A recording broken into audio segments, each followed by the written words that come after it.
Hello and welcome to this lecture.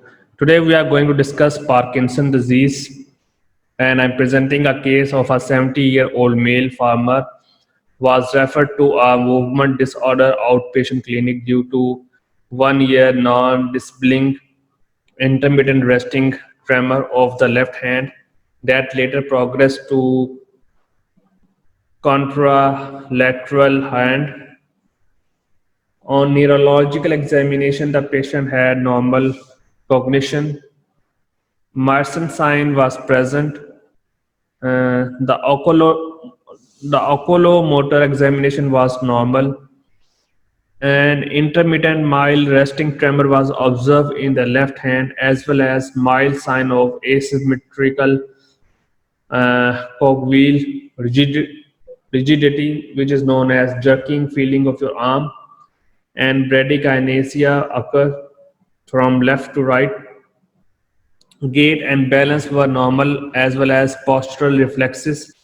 The diagnosis of idiopathic Parkinson disease was entertained, and the key characteristic in Parkinson disease is bradykinesia, which is defined as the slow movement of the body, and obviously it is characterized with tremor, which explain involuntary or rhythmic or muscular contraction and relaxation, which is involuntary oscillations or twitching of the movement of one or more body parts, usually on the hands and arms. And it has been explained with the motor disturbance.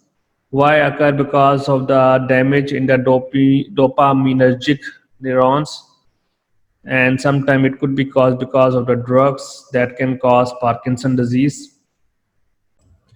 To understand that which drug is responsible for Parkinsonism, I'm going to share you this article, Drug-Induced Parkinsonism, and the article is not very old, published in 2012, and they're talking about the drugs that is responsible for Parkinsonism.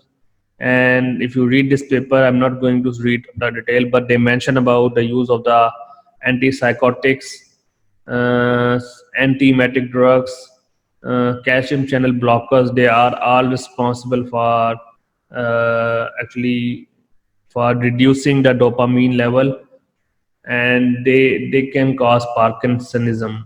So which part of the damage, especially the dopaminergic neurons affected?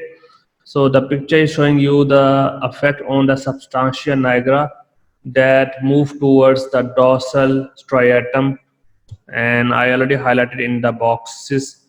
So actually these are the section of the effect that occurs, especially affecting the dopaminergic neurons, that is responsible for Parkinson disease. Then when we see the pathogenesis of the disease, with the first term we mention is sporadic in nature. It means that it occur at irregular intervals, scattered or isolated.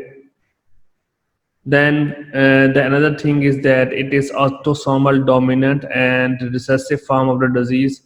It means that the pattern or the disease can be inherited from the parents, either from one copy of the mutant gene and one normal gene. So it means it could be occur maybe in one of the pair of the genes. So it could be possible in one gene is normal and other gene is mutant. Then it could be caused because of the point mutation or duplication of the gene, especially that encode for alpha-synuclein. And what is alpha-synuclein? It is a presynaptic neuronal protein that is genetically linked, and actually that is linked to the Parkinson disease. So the mutation in that gene or duplication of the gene that encode for alpha-synuclein is responsible for this disease. And then it could be occur because of the defect in protein degradation or the Lewis body that containing alpha-synuclein or tangles that contain tau. and on the histopathological examination reveals the presence of LRRK2 mutation. So these are the Lewis body that will be formed, and it could be occur because maybe defect or mutation in one of the gene. Maybe one gene is normal but the other gene is affected, or because of the point mutation or mutation, like for example the sequence, the original sequence, and in point mutation there is maybe defect in only one uh, section of the gene, or it could be occur because I already mentioned the formation of the tangles that contain tau, or because of the hair mutation, especially LRRK2 mutation. So the morphological characteristics consist of unhealthy substantia nigra and locus ceruleus, and on microscopic features include the loss of the pigmentation, uh, catecholaminergic neurons, and that is associated with galiosis, and the presence of the Lewis body. On ultrastructural examination, the Lewis body consists of fine filaments that are densely packed core but loosely arm rib, which is composed of alpha-synuclein and other proteins such as neurofilaments and buccetin. Buccetin is also a regulatory protein that have a number of functions. So the main thing is that they will be unhealthy locus ceruleus or locus ceruleus. This is the area of locus ceruleus, and we see already discussed that substantia nigra and locus ceruleus is actually not healthy. So you can see that this is locus ceruleus, and that is responsible for this disease. This is another picture of the lower part is known as locus ceruleus, whereas the upper zone is known as substantia nigra. So you can see that the locus ceruleus, which is the lower section around the pons, it is connected with the upper part substantia nigra. So this section is unhealthy. And when we discuss about the cells, we mentioned that the microscopic characteristics consist of catecholaminergic neurons, and in these regions associated with galiosis. What is galiosis? It is known as the hypertrophy or proliferation of different type of glial cells.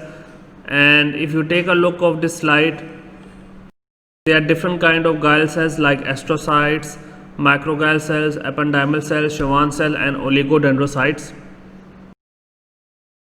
Then if we compare the normal substantia nigra, we have the dark brown or the blackish brown structure present, but the depigmentation occur in Parkinson disease, in idiopathic Parkinson disease, where there is lack of that cell.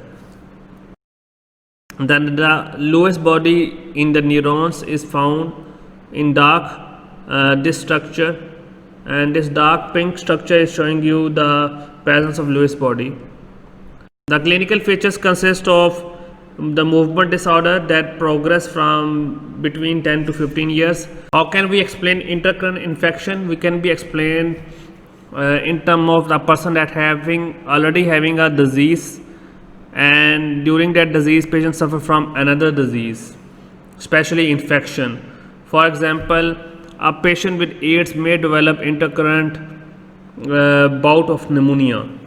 So this is one of the example that patient already having one disease, during that time patient suffer from another infection. So it is known as intercurrent infection, or it could be caused because of the trauma. Then for a treatment we can give L-dopa, levodihydroxyphenylalanine, and it is also associated with autonomic dysfunction and behavior disorders such as sleep disorders, such as sleep fragmentation, insomnia, and REM, sleep behavior disorder. And during REM sleeping behavior, patients snore a lot, loud snoring will be found, restlessness, sleep will be observed, and patient having Lewy body dementia as well. So thank you so much for today's lecture. Hope to see you again.